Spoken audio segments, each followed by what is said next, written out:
नमस्कार, सास बहू और सेंसेक्स के आज के इस एपिसोड में आप सबका स्वागत है। मंगलवार के दिन आज मदद करेंगे हम लोग की हेम सिक्योरिटीज की आस्था जैन। और बस बातचीत की शुरुआत करूंगा। पहले सबसे इंपॉर्टेंट चीज, toll free number, WhatsApp number, Twitter ID screen पर। प्लीज रीच आउट करिए, ट्विटर पे लॉग इन करिए, अपने सवाल मुझे डायरेक्टली भेज दीजिए, जो कन्वीनियंट मोड लगे उसके थ्रू पूछिए। आपके पूछने के बाद हमारी टीम आपसे वापस कांटेक्ट करेगी, किसी दिन शेड्यूल करेगी और आपको इस प्रोग्राम में इनवाइट करेगी। तो आप लोग अपनी क्वेरीज भेजते रहना है। लाइए भाई, मार्केट स्क्रीन्स पर आएंगे और वापस फ्लैट हो गए। हालांकि हमने आज गिरते गिरते गिरते 17,038 के स्तर छुए थे और अब देखिए एकदम से ऑलमोस्ट 17,000 के क्लोज के लेवल से हम वापस घूम चले हैं। हालांकि सारे इंपॉर्टेंट लेवल्स तो कोई मायने रह नहीं गए थे, पिटते चले गए थे। 17,000 एक साइकोलॉजिकली और बिल्डअप के लिहाज से भी वैसे इंपॉर्टेंट जोन था। उससे पहले घूमे हैं कुछ कवरिंग के मूव्स, इस समय तो हम एंजॉय कर रहे हैं। 100 110 पॉइंट दिन के लोज से जबरदस्त रिकवरी इस समय की थीम वो है। पर यह जरूर है कि शुरुआत में भी ऐसी कुछ रिकवरी के ट्रेड जो थे पूरी तरह से फिजल आउट हुए थे, क्योंकि टेक्सचर अब तक जो समझ पड़ रहा है वो सेलॉन राइस का ही टेक्सचर बना हुआ है। तो देखते हैं जो रिलीफ आई है, निफ्टी को वापस ग्रीन पैच पे लाई है, कितनी टिकाऊ है, वो तो वक्त बताएगा।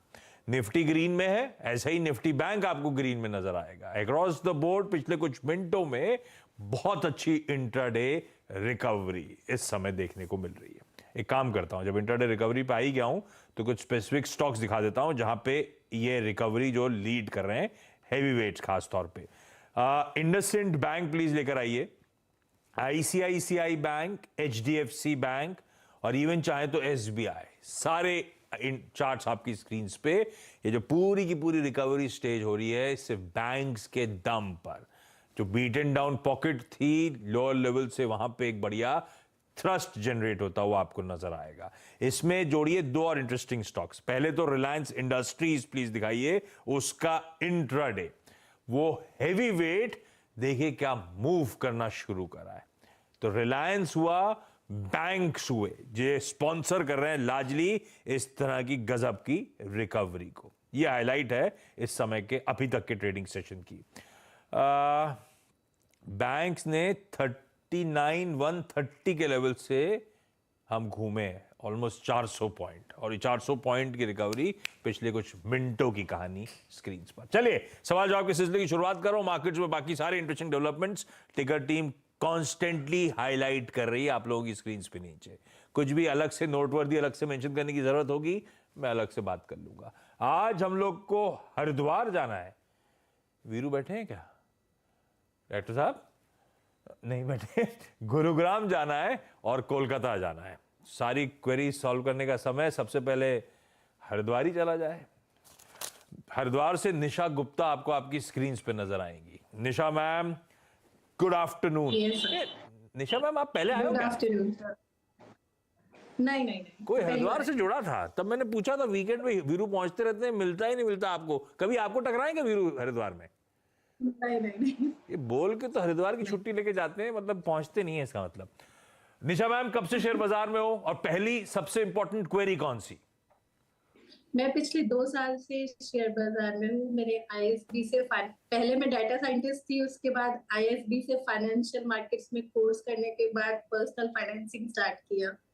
अरे तो वाह। पहली क्वेरी मेरी ये है कि तो हरिद्वार में सीडीएसएल प्रैक्टिस मैंने करते हो आप लिया पर्सनल था फाइनेंसिंग की? 970। हाँ, पर्सनल मतलब अपना सेल्फ फाइनेंस, हस्बैंड एंड मेरा, वो अच्छा, करती हूँ।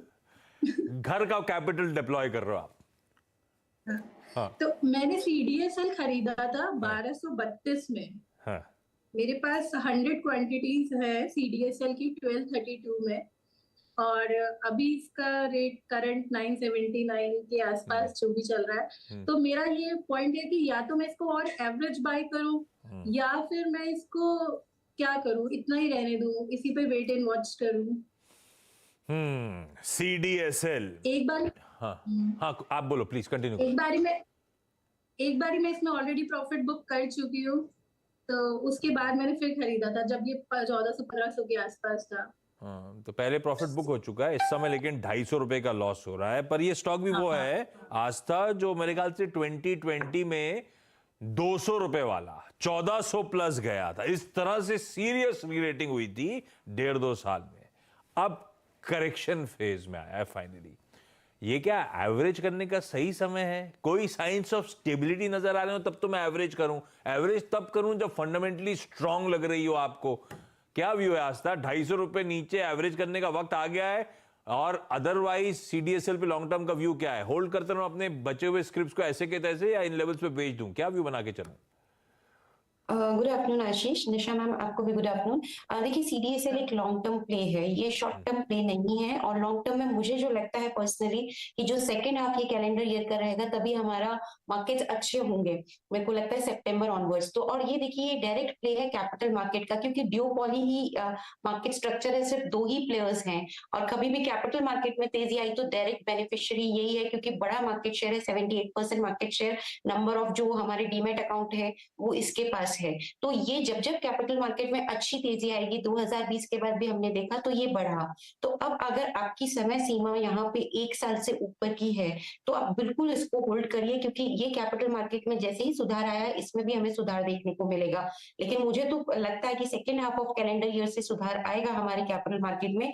मार्च का महीना अभी अच्छा नहीं जाएगा, तो आप तैयार रहिए, ये और नीचे आ सकता है। एवरेजिंग करना है नहीं, अभी एवरेजिंग मत करिए, और नीचे आने दीजिए। देखिए मैं यहाँ तक मान के चलती हूँ कि ये 850 से 900 तक भी आ सकता है, तो तब एवरेजिंग के मौके ढूंढिए, आपको लोअर लेवल पे एवरेजिंग का भी बेनिफिट होगा।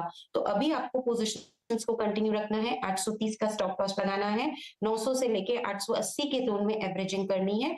लेकिन 1 साल से ज्यादा आप बिल्कुल दिमाग में रख लीजिए, इसे होल्ड करना है, तभी आपको आपकी कॉस्ट प्राइस और उसके ऊपर के लेवल्स देखने को मिलेंगे। गुरुग्राम से Seema Soni ji. Seema ma'am good afternoon. Seema ma'am आपकी सबसे इंपॉर्टेंट पहली क्वेरी कौन सी? सीमा मैम सर मैं आईआईएफएल को लेकर के मेरी फर्स्ट क्वेरी है, इंडिया इन्फोलाइन। तो सर आप मुझे ये बताइए कि अभी जो is it right time to purchase, should buy or not? नहीं, तो इंडिया इन्फोलाइन क्यों डिसाइड किया था आपने? आईआईएफएल क्यों डिसाइड किया था? आपने अपना कुछ स्टडी कर रखी है इसीलिए आईआईएफएल को जीरो इन करा है क्या? हाँ सर, मैं काफी टाइम से स्टडी कर रही हूँ इसकी फंडामेंटल्स। तो मैं यही और थोड़ा सा अपना प्रोफाइल। इंडिया इन्फोलाइन कौन सा वाला? आईआईएफएल फाइनेंस ना? या आई फाइनेंस। आज तक ट्रैक करते हो क्या भाई? आईआईएफएल फाइनेंस मैम ने अपनी स्टडी कर रखी है। फंडामेंटली क्या सही समय है आईआईएफएल फाइनेंस को खरीदने का, जो कि 400 सवा 400 पे चल रहा है इस समय, लॉन्ग टर्म के लिहाज से? देखिए फंडामेंटली देखिए फंडामेंटली वैसे तो स्टॉक ने अच्छा परफॉर्म किया है। जो क्वार्टरली नतीजे आए थे उसमें 51% की ग्रोथ तो यहाँ पे बॉटम लाइन में ही दिखाई थी, और मेरे हिसाब से टॉप लाइन में भी बढ़िया ग्रोथ हमें देखने को मिली थी।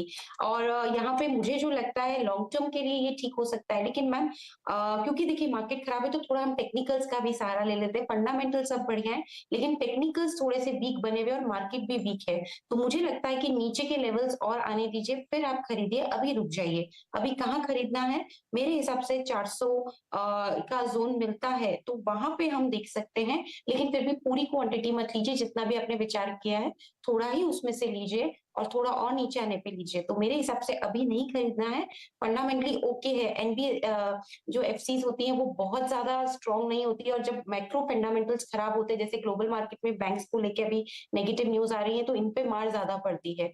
फंडामेंटली कंपनी में कोई प्रॉब्लम नहीं है, लेकिन मैक्रो फंडामेंटल्स अच्छे नहीं, इसलिए मैं अभी मान रही हूँ थोड़ी और गिरावट आ सकती है, तो गिरावट में खरीदने के मौके ढूंढिए, अभी रुक जाइए। ऑन द कॉन्ट्रेरी मुझे अभी भी लगता है कि बैंक्स ज्यादा सेफ हैं, तो आप आईएफएल फाइनेंस लें तो अच्छा ही है, लेकिन कोई बैंक लेंगे थोड़ा सा गिरावट पे तो वो मुझे लगता है आपको और अच्छा कैपिटल एप्रिसिएशन देगा। ये आईएफएल फाइनेंस मतलब ऑलरेडी सीमा मैम पोर्टफोलियो में एनबीएफसीज हैं, या पहली एनबीएफसी ये थी जिसे इंक्लूड करने का मन बना रहे हो आप? सर मैंने पहले भी एक बार लिया था, उस समय अराउंड 300 समथिंग था। हाँ, तो कमा के देगा आपको। हाँ, तो ये 550 तक गया था लास्ट टाइम। हाँ, तो अभी मैं फिर से यही प्लान कर रही हूँ कि नहीं, एज ऑन डेट अगर फाइनेंशियल्स का बैंक्स का एक्सपोजर लेना है तो बैंक ज्यादा स्वीट स्पॉट में रादर देन दीज एनबीएफसीज, तो उस टाइम पे कमा लिया, वो शायद समय रिपीट ना हो, बैंक ज्यादा प्रिफर्ड प्लेस होंगे मैम, उस पे इस पे जाइए, ज्यादा बेहतर है। कोलकाता से संतोष चौधरी जुड़ती हुई। संतोष